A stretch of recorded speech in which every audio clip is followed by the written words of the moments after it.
of class 10th standard A section. My roll number is 31 and I am studying in JSS Public School.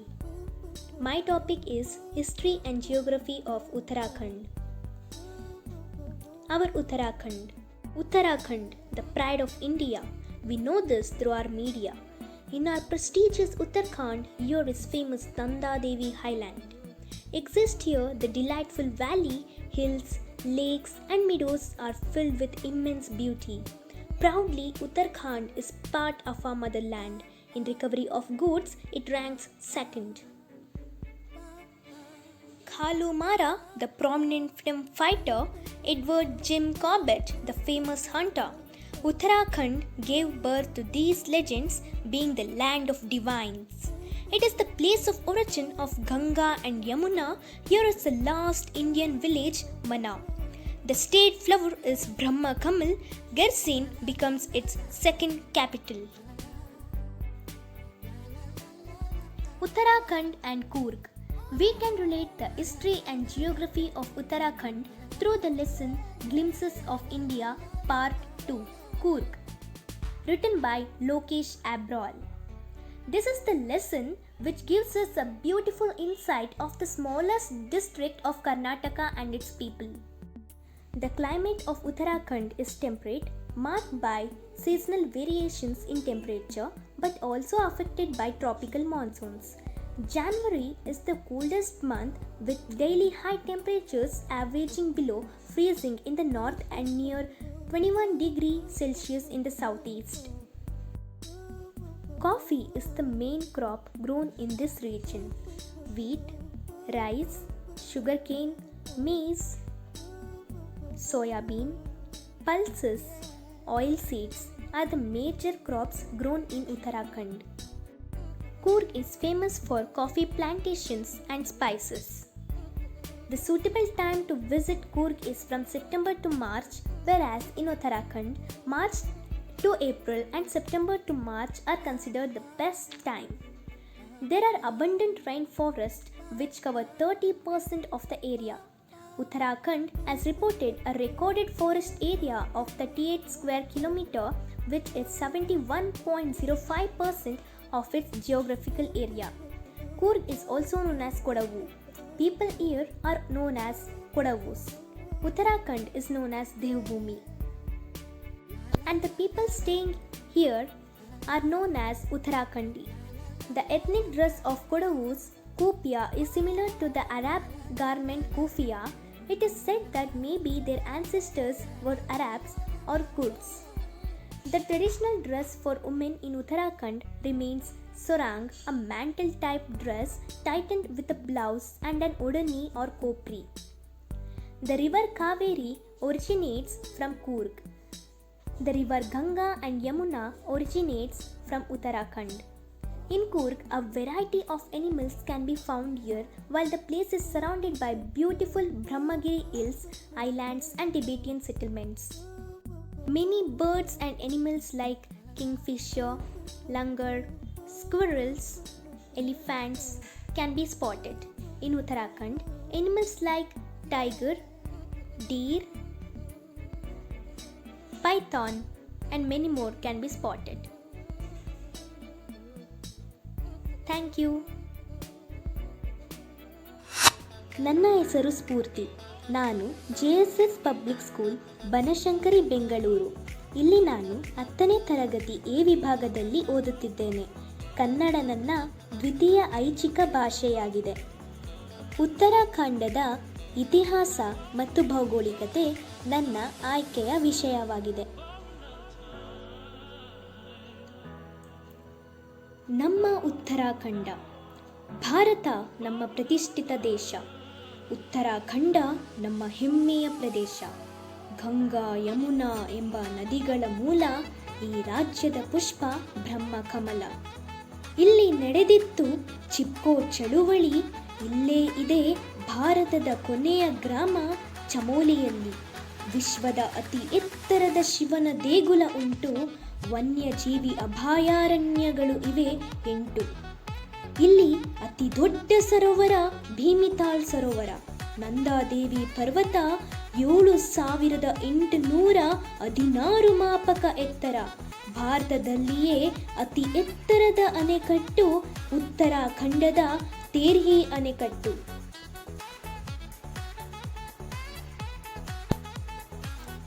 ಪ್ರವಾಸ ನಿರೂಪಣೆ. ಉತ್ತರಾಖಂಡದಲ್ಲಿ ನನ್ನ ಅನುಭವ. ನಾನು ಉತ್ತರಾಖಂಡಕ್ಕೆ ಭೇಟಿ ನೀಡಲು ಹಲವಾರು ವರ್ಷಗಳಿಂದ ಕಾತುರದಿಂದ ಕಾಯುತ್ತಿದ್ದೆ. ಏಕೆಂದರೆ ಅದರ ಇತಿಹಾಸ ಮತ್ತು ಭೌಗೋಳಿಕತೆಯು ನನ್ನ ಕುತೂಹಲವನ್ನು ಕೆರಳಿಸಿತು. ಅಂತಿಮವಾಗಿ 2 ವರ್ಷಗಳ ಹಿಂದೆ ನಾನು ನನ್ನ ಕುಟುಂಬದೊಡನೆ ಉತ್ತರಾಖಂಡಕ್ಕೆ ಭೇಟಿ ನೀಡಿದೆ. ನಾವು ಜನವರಿ ತಿಂಗಳಿನಲ್ಲಿ ಉತ್ತರಾಖಂಡದ ಸೌಂದರ್ಯವನ್ನು ಆನಂದಿಸಲು ಹೋಗಿದ್ದೆವು. ಅಲ್ಲಿ ದಿನಗಳು ಬಹಳ ಆಹ್ಲಾದಕರವಾಗಿದ್ದವು. ಆದರೆ ರಾತ್ರಿಗಳಲ್ಲಿ ಮೈ ಕೊರೆಯುವ ಚಳಿಯನ್ನು ಅನುಭವಿಸಬೇಕಾಯಿತು. ನಾವು ಉತ್ತರಾಖಂಡಕ್ಕೆ ಭೇಟಿ ನೀಡಿದ ಸಮಯದಲ್ಲೇ ಅನೇಕ ಪ್ರವಾಸಿಗರು ಅಲ್ಲಿ ಬಂದಿದ್ದರಿಂದ ಎಲ್ಲ ವಸತಿ ಗೃಹಗಳಲ್ಲಿ ಜನರು ತುಂಬಿದ್ದರು. ಹಾಗಾಗಿ ಯಾವುದೂ ಉಪಾಯ ತೋಚದೆ ನಾವು ಆ ರಾತ್ರಿ ಕಾರಿನಲ್ಲಿಯೇ ಉಳಿಯಬೇಕೆಂದು ನಿರ್ಧರಿಸಿದೆವು. ಇದನ್ನು ತಿಳಿದ ನಮ್ಮ ಪ್ರವಾಸ ಮಾರ್ಗದರ್ಶಿ ಅವರ ಆತ್ಮೀಯರ ಖಾಲಿ ಮನೆಯಲ್ಲಿ ಉಳಿಯಲು ಅನುಮತಿ ನೀಡಿದರು. ಮಾರನೆಯ ದಿವಸ ನಾವು ತುಂಗನಾಥ ದೇಗುಲಕ್ಕೆ ಹೋಗಬೇಕೆಂದು ತೀರ್ಮಾನಿಸಿದೆವು. ಈ ದೇಗುಲವು 3,680 ಮಾಪಕ ಎತ್ತರದಲ್ಲಿದ್ದು ಜಗತ್ತಿನಲ್ಲೇ ಅತಿ ಎತ್ತರದ ಶಿವನ ದೇಗುಲ ಇದಾಗಿದೆ. ರೋಮಾಂಚಕಾರಿ ಸಂಗತಿ ಏನೆಂದರೆ ಈ ದೇಗುಲಕ್ಕೆ 1000 ವರ್ಷಗಳ ಇತಿಹಾಸವನ್ನು ಹೊಂದಿದೆ. ಈ ದೇಗುಲವನ್ನು ಕಂಡ ಕೂಡಲೇ ನಾನು ಬೆಕ್ಕಸಬೆರಗಾದೆನು. ಕೆಲ ಸಮಯದ ನಂತರ ಶಿವನ ದರ್ಶನ ಮಾಡಿ ಅಲ್ಲಿಂದ ನಿರ್ಗಮಿಸಿದೆವು. ನಂತರ ನಾವು ನೈನಿತಾಳ್ನ ನಾನಿ ಸರೋವರದಲ್ಲಿ ದೋಣಿ ವಿಹಾರಕ್ಕೆ ಹೋದೆವು. ಧಾರ್ಮಿಕ ಪುರಾಣಗಳ ಪ್ರಕಾರ ಸತಿಯ ಸುಟ್ಟ ದೇಹದ ಭಾಗಗಳು ಭೂಮಿಯ ಮೇಲೆ ಬಿದ್ದ ಧಾರ್ಮಿಕ ಸ್ಥಳಗಳಲ್ಲಿ ಇದು ಒಂದು. ನಾನಿ ಸರೋವರವು ಸತಿಯ ಕಣ್ಣುಗಳು ಬಿದ್ದ ತಾಣವಾಗಿದೆ. ನಾನಿ ಸರೋವರದ ಅಂದವು ನನ್ನನ್ನು ವಿಸ್ಮಯಗೊಳಿಸಿತು. ಬಳಿಕ ನಾವು ಅಲ್ಲೇ ಹತ್ತಿರದಲ್ಲಿದ್ದ ಲಕ್ಷ್ಮಣ ಜೂಲದ ಬಳಿ ಹೊರಟೆವು. ದಂತಕಥೆಗಳ ಪ್ರಕಾರ ಸೆಣಬಿನ ಹಗ್ಗವನ್ನು ಬಳಸಿಕೊಂಡು ಲಕ್ಷ್ಮಣನು ಗಂಗಾ ನದಿಯನ್ನು ದಾಟಿದ ಸ್ಥಳದಲ್ಲಿ ಸೇತುವೆಯನ್ನು ನಿರ್ಮಿಸಲಾಗಿದೆ ಎಂದು ಹೇಳಲಾಗುತ್ತದೆ. ಉತ್ತರಾಖಂಡದ ಸೌಂದರ್ಯವನ್ನು ಆನಂದಿಸುವಲ್ಲಿ ತಲ್ಲೀನರಾದೆವು. ಇದರಿಂದ ಸಮಯ ಕಳೆದು ಹೋದ ಪರಿವೇಯಾಗಲಿಲ್ಲ. ಮುಂದಿನ ದಿನ ನಾವು ಜಿಮ್ ಕಾರ್ಬೆಟ್ ರಾಷ್ಟ್ರೀಯ ಉದ್ಯಾನವನದಲ್ಲಿ ವನ್ಯಜೀವಿ ಸಫಾರಿಗೆ ಹೋದೆವು. ಹಿಮಾಲಯದ ತಪ್ಪಲಿನಲ್ಲಿ ಮತ್ತು ರಾಮಗಂಗಾ ನದಿಯ ದಡದಲ್ಲಿ ನೆಲೆಗೊಂಡಿರುವ ಇದು ಸುಮಾರು 50 ಜಾತಿಯ ಮರಗಳು, 580 ಪಕ್ಷಿ ಪ್ರಭೇದಗಳು ಮತ್ತು 50 ಜಾತಿಯ ಪ್ರಾಣಿಗಳು ಮತ್ತು 25 ಸರೀಸೃಪ ಜಾತಿಗಳಿಗೆ ನೆಲೆಯಾಗಿದೆ. ಈ ಎಲ್ಲ ಮರ, ಪಕ್ಷಿ ಮತ್ತು ಪ್ರಾಣಿ ಸಂಪತ್ತನ್ನು ಕಂಡು ಮನಸ್ಸಿಗೆ ಸಂತೋಷವಾಯಿತು. ಇಲ್ಲಿರುವ ಹುಲಿ 436 ಮಾನವ ಜೀವಗಳನ್ನು ಬಲಿ ತೆಗೆದುಕೊಂಡಿದ್ದು ಮನುಷ್ಯ ಭಕ್ಷಕ ಹುಲಿಯಿಂದ ಅತಿ ಹೆಚ್ಚು ಸಾವು ನೋವುಗಳಿಗೆ ಗಿನ್ನಿಸ್ ಪುಸ್ತಕವನ್ನು ದಾಖಲಿಸಿದೆ ಎಂಬ ಸತ್ಯವನ್ನು ತಿಳಿದು ಒಂದು ಕ್ಷಣ ನನಗೆ ಆಘಾತ ಉಂಟಾಯಿತು. ಅನಂತರ ನಾವು ಭಾರತೀಯ ಕೊನೆಯ ಹಳ್ಳಿಯಾದ ಮನಾ ಗ್ರಾಮಕ್ಕೆ ಭೇಟಿ ನೀಡಿದೆವು. ಅದು ಚಮೋಲಿ ಜಿಲ್ಲೆಯಲ್ಲಿದೆ ಮತ್ತು ಚೀನಾ ಭಾರತೀಯ ಅಂತಾರಾಷ್ಟ್ರೀಯ ಗಡಿಯಿಂದ ಕೇವಲ 24 ಕಿಲೋಮೀಟರ್ ದೂರದಲ್ಲಿದೆ. ಆದಾಗ್ಯೂ ಚಹಾ ಮತ್ತು ಕಾಫಿ ಅಂಗಡಿಗಳು ಸಾಕಷ್ಟು ಇದ್ದವು. ಬಳಿಕ ನಾವು ಅಲ್ಲಿನ ರಸ್ತೆಯಲ್ಲಿ ಸಂಚರಿಸುವಾಗ ನಾವು ಭಾರತದ ಅತಿ ಎತ್ತರದ ಅಣೆಕಟ್ಟನ್ನು ಕಂಡೆವು. ಅದೇ ತೇರ್ಹಿ ಅಣೆಕಟ್ಟು. ಇದು 2,70,000 ಹೆಕ್ಟೇರ್ ಭೂಮಿಗೆ ನೀರಾವರಿ ಒದಗಿಸುವ ಸಾಮರ್ಥ್ಯವನ್ನು ಹೊಂದಿದೆ ಎಂದು ಅಂದಾಜಿಸಲಾಗಿದೆ ಮತ್ತು ದಿನಕ್ಕೆ 270 ಗ್ಯಾಲನ್ ಕುಡಿಯುವ ನೀರನ್ನು ಪೂರೈಸಬಲ್ಲದು. ಹಾಗೆ ಪ್ರಯಾಣಿಸುತ್ತಿರುವಾಗ ನಮ್ಮ ಪ್ರವಾಸ ಮಾರ್ಗದರ್ಶಿ ನಂದಾದೇವಿ ಜೀವಗೊಳ ಮೀಸಲು ಜಾನ್ಸ್ಕರ್ ಮತ್ತು ಹಿಮಾಲಯ ಪರ್ವತ ಶ್ರೇಣಿಗಳ ನಡುವಿನ ವಿಶಿಷ್ಟ ಪರ್ವತನ ವಲಯವನ್ನು ಒಳಗೊಂಡಿದೆ ಮತ್ತು ಅಪರೂಪದ ಕೆಲವು ಸಸ್ಯ ಮತ್ತು ಪ್ರಾಣಿಗಳಿಗೆ ನೆಲೆಯಾಗಿದೆ ಎಂಬ ಮುಖ್ಯವಾದ ವಿಷಯವನ್ನು ತಿಳಿಸಿಕೊಟ್ಟರು. ಮತ್ತು ನಂದಾದೇವಿ ಪರ್ವತ ಉತ್ತರಾಖಂಡದ ಅತಿ ಎತ್ತರದ ಪರ್ವತ ಎಂಬ ವಿಚಾರವು ನನಗೆ ಅರಿವಾಯಿತು. ಇಲ್ಲಿಗೆ ನಮ್ಮ ಉತ್ತರಾಖಂಡದ ಪ್ರಯಾಣ ಮುಕ್ತಾಯವಾಯಿತು. ಉತ್ತರಾಖಂಡದಿಂದ ಕರ್ನಾಟಕಕ್ಕೆ ಬರುವಾಗ ದಾರಿಯುದ್ದಕ್ಕೂ ನಾನು ಅಲ್ಲಿಯ ಬಗ್ಗೆಯೇ ಯೋಚಿಸುತ್ತಿದ್ದೆ. ಏಕೆಂದರೆ ಉತ್ತರಾಖಂಡವು ಸಾಂಸ್ಕೃತಿಕವಾಗಿ ವರ್ಣರಂಜಿತ ಸಮಾಜವಾಗಿದ್ದರಿಂದ ಇದನ್ನು ಘಾರ್ವಾಲ್ ಮತ್ತು ಕುಮಾವೂನ್ನ 2 ಪ್ರಮುಖ ಪ್ರದೇಶಗಳಾಗಿ ವಿಂಗಡಿಸಲಾಗಿದೆ. ಉತ್ತರಾಖಂಡದ ಜನರ ಧಾರ್ಮಿಕ, ಸಾಮಾಜಿಕ ಮತ್ತು ಸಾಂಸ್ಕೃತಿಕ ಪ್ರಚೋದನೆಗಳು ವಿವಿಧ ಜಾತ್ರೆಗಳು ಮತ್ತು ಉತ್ಸವಗಳಲ್ಲಿ ಒಂದು ಅಭಿವ್ಯಕ್ತಿಯನ್ನು ಕಂಡುಕೊಳ್ಳುತ್ತವೆ. ಅವುಗಳು ಈ ಪ್ರದೇಶದ ಸಾಮಾಜಿಕ ಮತ್ತು ಆರ್ಥಿಕ ಚಟುವಟಿಕೆಗಳೊಂದಿಗೆ ನಿಕಟ ಸಂಬಂಧ ಹೊಂದಿದೆ. ನನಗೆ ಬಹಳ ಇಷ್ಟಕರವಾದ ಸಂಗತಿ ಏನೆಂದರೆ ರಾಜ್ಯಾದ್ಯಂತ ಕಂಡುಬರುವ ಹಲವಾರು ಹಿಂದೂ ದೇವಾಲಯಗಳು ಮತ್ತು ತೀರ್ಥಯಾತ್ರೆಯ ಕೇಂದ್ರಗಳಿಂದಾಗಿ ಇದನ್ನು ದೇವಭೂಮಿ, ಅಕ್ಷರಶಃ ದೇವರ ಭೂಮಿ ಎಂದು ಕರೆಯಲಾಗುತ್ತದೆ. ಉತ್ತರಾಖಂಡವು ಹಿಮಾಲಯ, ಬಾರ್ಬರ್ ಮತ್ತು ತೈರ್ ಪ್ರದೇಶಗಳ ನೈಸರ್ಗಿಕ ಪರಿಸರಕ್ಕೆ ಹೆಸರುವಾಸಿಯಾಗಿದೆ.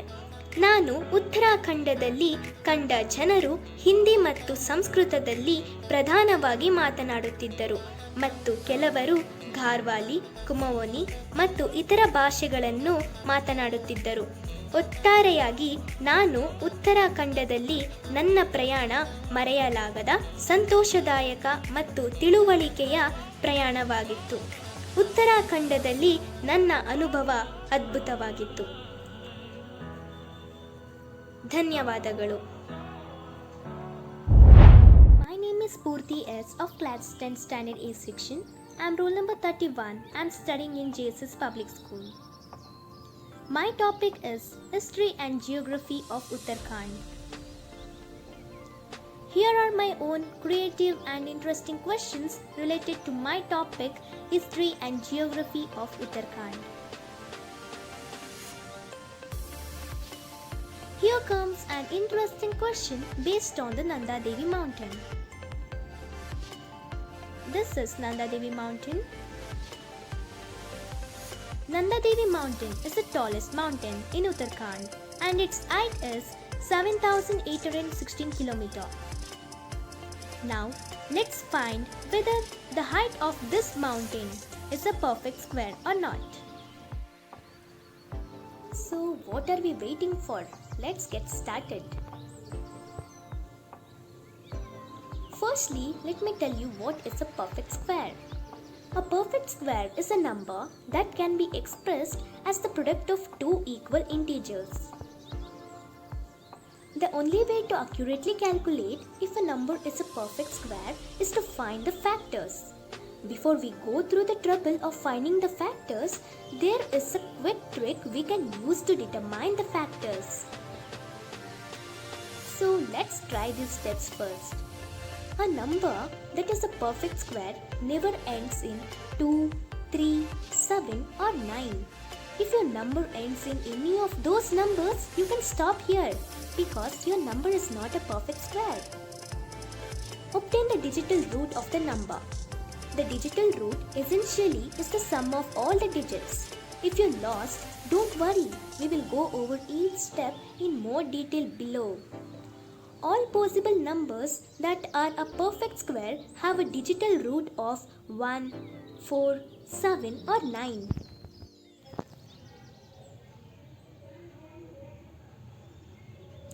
Let's try it. Step 1. What is the last number of 7816? Clearly we can say that it is 6. Okay, next question. Is 6 in the list of numbers that are never perfect squares such as 3, 2, 7 or 8? No, 6 is not in the list of numbers that are never perfect squares. Let's continue to the next step. Step 2. We now need to obtain the digital root of the number. Here is how we can do it. We have to first split the numbers and add each digit together, such as 7 plus 8 plus 1 plus 6 is 22. If the answer is more than one digit, we would add each digit of the answer together again. What we have got is 22, which is nothing but a 2-digit number. So again we are going to add it. 2 plus 2 is 4. Therefore, the digital root of the number 7816 is nothing but 4. Step 3. So now we know the digital root of 7816 is 4. This question may come to our mind. Is 4 in the list of digital roots that are always a square root, such as 1, 4, 7 or 9? Yes, 4 is in the list of digital roots that are always perfect squares. We can conclude that 7816 could be a perfect square. But wait, before concluding, we have to be sure about our answer. So let's factorize the number. We now know that 7816 could be a perfect square. We have to find the factors of the number to be sure. Here are all the factors of 7816. 1 into 7816, 2 into 3908, 4 into 1954, finally 8 into 977. But we are looking for a factor combination with equal numbers for x and y, like 4 into 4, 3 into 3, etc. Notice there isn't an equal factor combination that when multiplied together produce the number 7816. That means 7816 is not a perfect square. This is the bar graph showing the funds utilized and sanctioned under the Intensification of Forest Management Scheme every year from 2012 to 2016. The light pink color indicates the funds sanctioned and the dark pink color indicates the funds released. Now I am interested to discuss about the land usage pattern in Uttarakhand. Let me do it with the help of this pie chart. Nearly 61.45% of land is covered by forest. 13.29% of the land is not available for cultivation.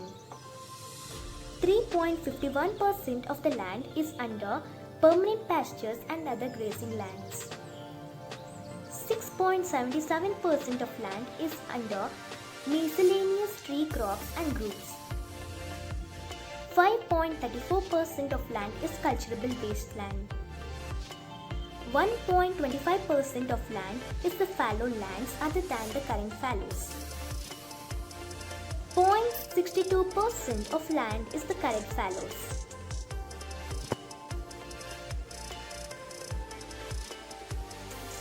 So now let's discuss about the division of Garhwal and Kumaon in Uttarakhand. This is the picture showing the division of Garhwal and Kumaon.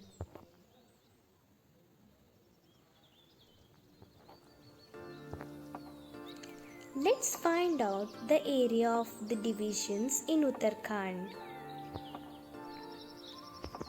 If the total area of Uttarakhand is 53,483 km and the total area of Garhwal region is 30,010 km, Find the total area of Kumaon region in Uttarakhand. Note: Uttarakhand is mainly divided into two major divisions, Garhwal and Kumaon, as I showed in the picture earlier. So here comes the answer. Total area of Kumaon region in Uttarakhand is equal to total area of Uttarakhand minus total area of Garhwal region in Uttarakhand. So this is the calculation. Finally, we get the answer as 23,473 km.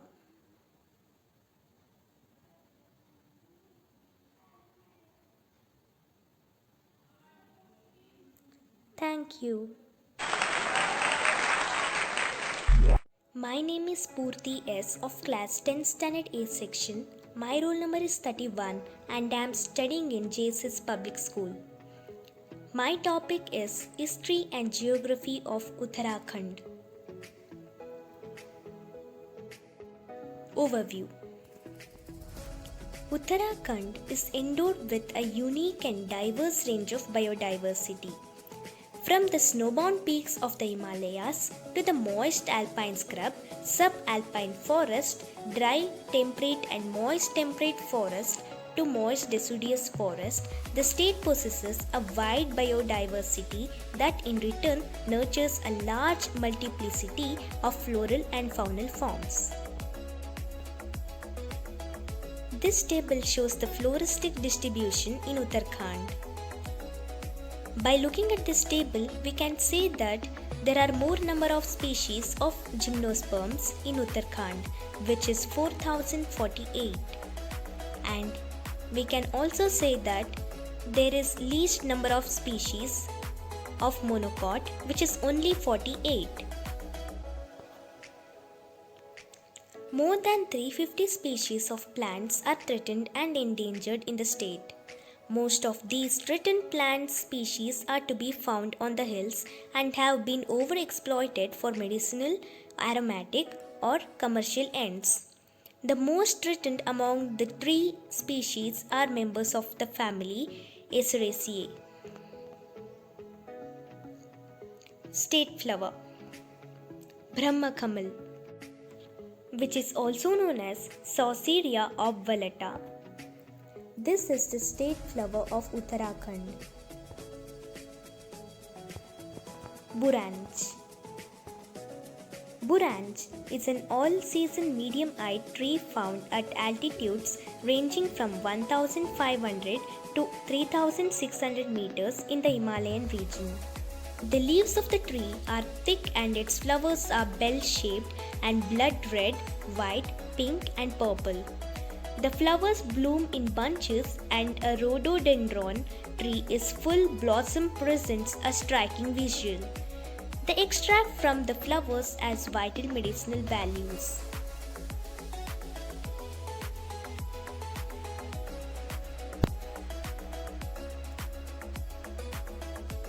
Now coming to fauna. Corbett National Park. So let's see how many species of animals and birds are found in this park. It is home to nearly 600 species of birds, 50 mammals and at least 25 species of reptiles in the Ramganga. It is also known as the land of turpet, roar and song.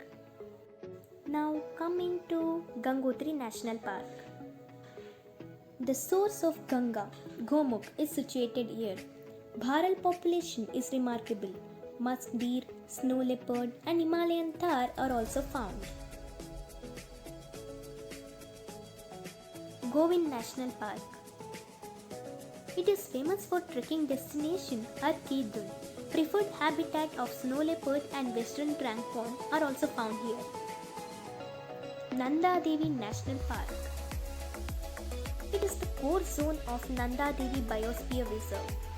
and it is also home to 800 identified species of herbs, shrubs and trees and 29 species of mammals.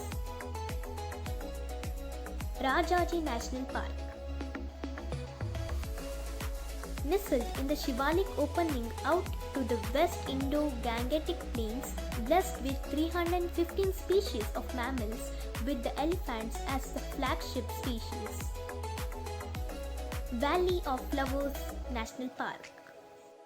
It is a natural botanical park with over 300 species of wildflowers. History of evolution in Nanda Devi region. The changes in Nanda Devi glaciers in the Nanda Devi region of central Himalayas in Uttarakhand in the last 3 decades have majorly affected the lifestyle, culture and agricultural practices of people living in nearby villages, says a study carried out by experts from major institutes including IIT Kanakpur, Wadia Institute of Himalayan Geology and HNB Garhwal Central University in Uttarakhand.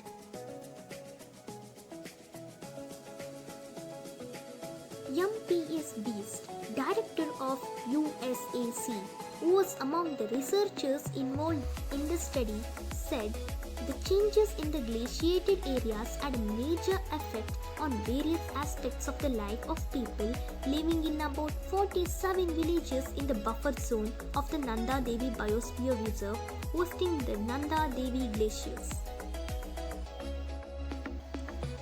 It was found that the people in those villages who used to wear heavy winter clothing due to low temperatures had stopped wearing them due to climatic changes in the last few decades, which have caused the receding of glaciers there, said Beast.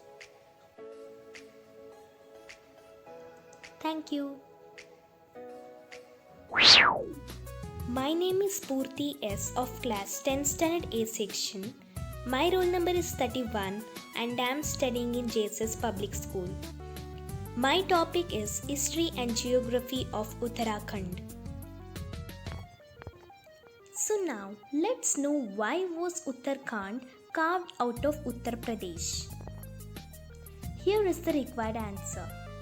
Uttarakhand movement is termed to the events of statehood activism within the state Uttar Pradesh, which ultimately resulted in separate state Uttarakhand. In 1994, the demand for separate state eventually took the form of mass movement that resulted in the formation of India's 27th state by 2000. Before separation of the state, a strong demand from the people for a hill-centric development triggered an agitation for a separate hill state in the mid-1990s. It led to police firings that resulted several deaths and maimings of statehood activists before Uttarakhand was carved out of Uttar Pradesh in 2000. Okay, coming to the history part. Let me tell you who is the first king of Uttarakhand. He was none other than Vasudev Katuri. Though I did lot of research, unfortunately I did not get one picture of him. Okay, coming to the last king of Uttarakhand, Manabendra Shah. Here is his photo. Now, I'm really very curious to discuss about the interesting facts of Uttarakhand. So, what are we waiting for? Let's start. Firstly, Terhi Dam. It is India's tallest dam.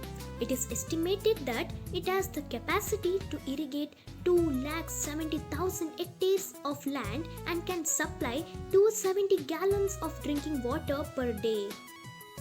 Secondly, Brahma Kamal. The state flower of Uttarakhand, Brahma Kamal. According to mythology, it is the white lotus that Lord Brahma holds in his hands. Thirdly, Chipko movement. The Chipko movement took place in 1970s in Uttarakhand. Lakshman Jhula. According to the legends, it is said that it is the bridge which was built on the place where Lakshman crossed the Ganges using a jute rope. Origins of Ganga and Yamuna. Uttarakhand is the only place of origin of the rivers Ganga and Yamuna. Devbhoomi. Uttarakhand is also known as Devbhoomi due to its various religious sites of Hindus in this region, such as Haridwar, Rishikesh, Gangotri, Yamunotri, Kedarnath, etc. Manna village. It is the last Indian village which lies just 24 kilometers from the Sino-Indian international border. Nanda Devi Biosphere Reserve. The biosphere encompasses a unique transition zone between the Zanskar on the Himalayan mountain ranges. Hemkund. It is a lake surrounded by 7 peaks at an altitude of 4,300 meters. Sanskrit. Uttarakhand is the only state in India to have Sanskrit as its second official language after Hindi. Here is the map work. This map is showing the location of Badrinath Temple, Nanda Devi Mountain, and finally Terhi Dam.